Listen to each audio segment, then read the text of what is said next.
Carla Estrada, sumimpla nga ba sa pag-aakalang maikasal na sa mas lalong madaling panahon si Catherine Bernardo at Daniel Padilla?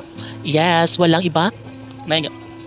Siyempre, si Carla Estrada naman talaga ang talagang tunay na nagpupursigi at hindi siya papayag na magwagi ang mga negatibong komento patungkol sa relasyon ni Catherine Bernardo at Daniel Padilla.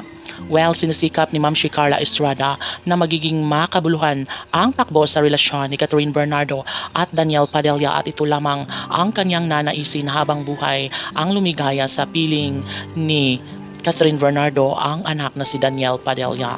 Of course, wala nang sinumang makakapigil pa sa kanilang tunay na damdamin kahit nga ang kanilang mga malalapit na mga kaibigan ay hindi nila matatanggap ang kung sakaling sila ay mabigo sa kanilang nasimulang pagmamahalan. Inaamin ni Ma'am si Carla Estrada na hindi siya sigurado, no? Kahit natagilid ang relasyon ni Catherine Bernardo at Daniel Padilla ay ito lamang ang kanyang laging ipinagdarasal at hinihiling sa may kapal na sana nga ay magiging maayos at magiging makatotohanan na ang kanilang pagmamahalan. Hindi pa rin naman sa ngayon naniniwala si Ma'am si Carla Estrada na sila talaga mismo ang magkakatuluyan.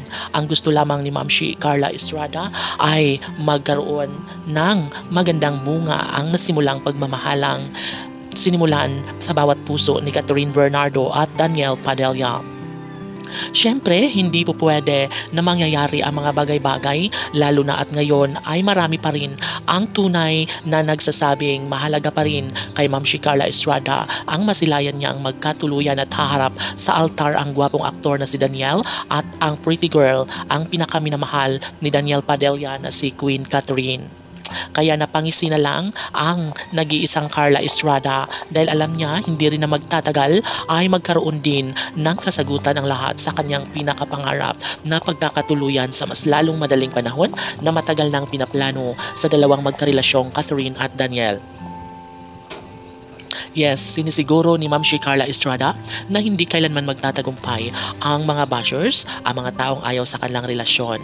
Dahil dito ay nagiging mapanatag ang taong bayan dahil ito lang naman ang kanilang tanging pinakahinihintay na magkaroon nga ng kasagutan ang lahat sa kanilang pangarap na sana'y magtagumpay si Ma'am si Carla Estrada at sa mas lalong madaling panahon ay mabuo na sana ang magiging pamilyang matagal ng pinangarap ni Daniel at Catherine.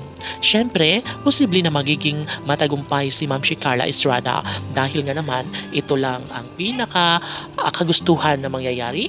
Sabi nga ni Carla, love na love nilang isa't isa ni Catherine at Daniel. Laban!